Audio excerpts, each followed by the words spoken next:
Hi guys, I am so excited for what I'm about to show you right now. This might be the best piece I have done so far. Okay, so I was approached by a client, right? And he had two separate pictures of his kids. And he wanted me to do a drawing, merging them together into one piece. And let me tell you, the result that has come out is just incredible. Oh, I'm just so excited. The excitement going through my body right now. I cannot wait for you guys to see this. Right now, before we start, right, I'd just like to say this is a new YouTube channel. So I'm new to YouTube. I'm trying to grow the art channel. So if you like what you see, don't hesitate. Just give my content a like and also subscribe to my channel. So without further ado, let's get into it. Watch this.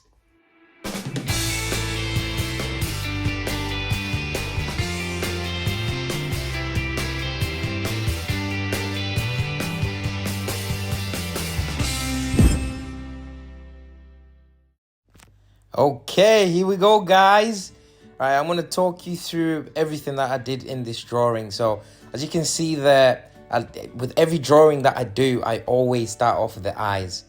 So there's just something about eyes. I think eyes tell a lot about a person. You know, they say eyes are the windows to the soul.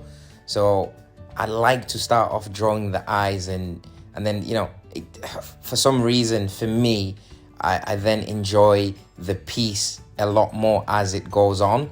But look at those eyes already. Just look at them, those piercing eyes. It's just amazing, you know, just recreating something. Oh, there's just something about it that just gives me so much peace. But as you can see, I've moved on to the nose now, so I like to layer my drawings. So I won't only use one shade of pencil. So I've got different shades of pencil. So I always, you know, start off with a base layer and then do a darker layer and then a darker layer. But here I chose to move on to the next section, which is the mouth, just to give, you know, the drawing a bit more progression. But as you can see, I'm keeping my focus on the reference image, making sure that everything that I'm drawing is as close to the reference image as possible. As oh, excuse me, I'm a hyper realistic artist, and you know, I just love recreating pictures. And if I can make my clients happy by recreating something and it coming out the best that it can come out as, which was the case for this one because my client was very happy. But as you can see, I'm just adding layer on layer. So I always start off with the base layer and then, you know, the next layer. But I've done his cheeks now. I'm moving on to his eyebrows, and you know, it seems to be going all right at this point. But I wish, right, I had recorded this with sound, because every single moment that I was drawing this drawing was just, I just loved every moment. You could hear it in everything that I was saying, everything that I was doing. You know, I just enjoyed it so much because I knew my client was gonna love it, which he did. So that's an added bonus. But anyway, back to the drawing. As you can see here, I've just made sure, you know, I've drawn every single thing I'm seeing in the reference image, you know, layer by layer. But here I've moved on to the hair, and I'm just making sure I'm drawing every single strand of hair. That's the beauty of, you know, doing photorealistic work. There's so much that goes into it, so it's just hours and hours on end. But you know, I love it, and I don't think I'll ever stop doing hyper-realistic work. But that image you see now is how the drawing was looking at that moment after I finished the hair section. Right, so now moving on to the girl, so his daughter. Like I said, I always start off with the eyes. As you can see here, I started off with the eyes, and I really enjoyed drawing these eyes because the reference image that he gave me was a lot more clear than the boy's reference image. So I got to get so much detail into that eye. If you can see that first eye right there, the amount of detail that went into it was just, it was so amazing. for me to draw, basically. I've moved on to the second eye now, and I'm just making sure it's, as close to the reference image as possible, and just layering everything and making sure that, I can provide the best possible product to my customer, because you don't really want to get to your customer and it looks nothing like what they wanted you to draw. I pride myself in what I do, but yeah, I've drawn her nose now, and I've moved on to her mouth, and here, as you can see, this is what I was saying to you before about the base layer. So from the nose up until where the mouth is, I started with a base layer of a very light pencil, which was a 2H if I remember correctly. Yeah, a 2H. And then I got darker and darker, used darker shades of pencil as I went along. There you go, there's the mouth done. And now just shading the cheek area. Just making sure, that the shade is nice and smooth, and making sure, it comes out like as close to a picture as possible.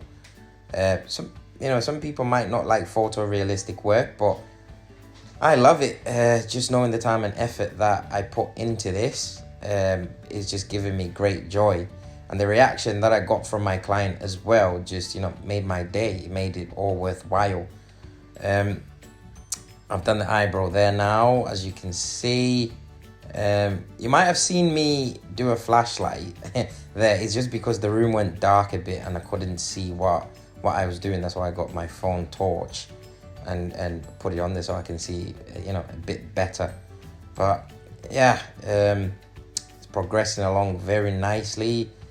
I'm just doing a headband now, making sure it looks as close to the reference image as possible. Yeah, then now moving on to an ear. It's basically the same process as before, but look at the way that the drawing is looking right now. Like, I wish you could have been there to see the joy that this gave me, this drawing gave me. My client is so happy with it as well. Now he's a returning customer, so he's asked me to do another piece for him, but this time he wants me to do a piece of his pet. He's got a cute dog, so I can't wait to start that as well. But for now, we focus on this. Anyway, back to the drawing. As you can see, I'm just making sure that I'm drawing what I'm seeing in the reference photo. So making sure it's as close as possible to what I am seeing, so that I can achieve the best result possible for my client. So here I decided to slow down the video, so that was the end of the time lapses before, and I decided to show you a real-time video of how I do my my very small details. So details like skin texture and small highlights. So here what I'm doing is I noticed on the reference image that there was little white dots on her cheek area, that on a cheekbone area, that created an effect of skin. So what I'm doing, of skin texture. So what I'm doing there was I was just picking up excess graphite. So what I'm using there is not actually a pencil. So it kind of like picks up graphite off the drawing. So that's why you see me just, being gentle with it, picking it up nice and slow. And there, what was I doing there? I think I noticed on the reference image, that's why I moved to the boy, that there was a few highlights that I'd missed. So I just went back to adding the highlights back on. And then here, I saw in the reference image that her cheeks, she had rosy cheeks, so there was a bit of redness on her cheeks. So that's what I was trying to achieve here. So you see me being delicate with the pencil, trying to achieve the right result. Just making sure that I keep a close eye on my reference image, and I make sure that what I'm drawing is matching up with what I can see in the reference image. Same on the other side. I was just adding skin texture. So here, and then I use the tissue. If you're an artist, by the way, tissue paper, normal regular tissue paper is very helpful when you're creating artwork. So I use it to pick up excess graphite. So if I put too much graphite on one section of the drawing and I'm trying to rectify it, tissue paper is a great way to pick up that excess graphite. So later on, I do put too much graphite around her eye. That's on the bottom of her eye, and you see me use right here, right there. So as you can see, I'm using tissue paper just to pick up the excess graphite that it left.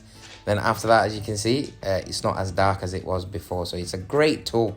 So if you don't already use it, that's something that you should consider using. But anyway, back to the drawing. So just picked up again my highlight pencil and just adding little dots around the eyelid. And what that does, as I said before, it gives an effect of skin texture, and also the wrinkles around the eye. And then here I just moved on to the eyebrows.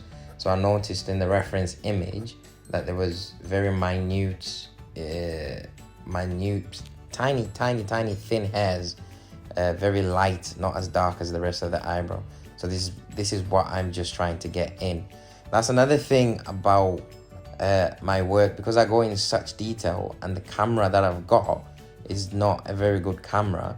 You can't actually see the amount of detail that goes into my drawings. But hey, that's why I started a YouTube channel, make a bit of money so I can get the right equipment to actually help me show you guys the amount of details that's going into these drawings.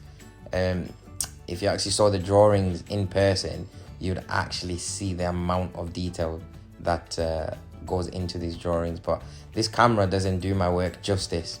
So hopefully one day I'll get a good camera and you guys can see it, but I need your help. So I need you to subscribe, like, and share my work so that I can reach my goal and share these amazing experiences with you. But here you have me just signing the completed piece. I mean, look at that. It's just, I'm so proud of this piece. I hope you guys enjoyed watching this as much as I did drawing it. Don't forget to like, share, and subscribe. Thank you so much for watching this. I hope you have a lovely rest of your day. Bye.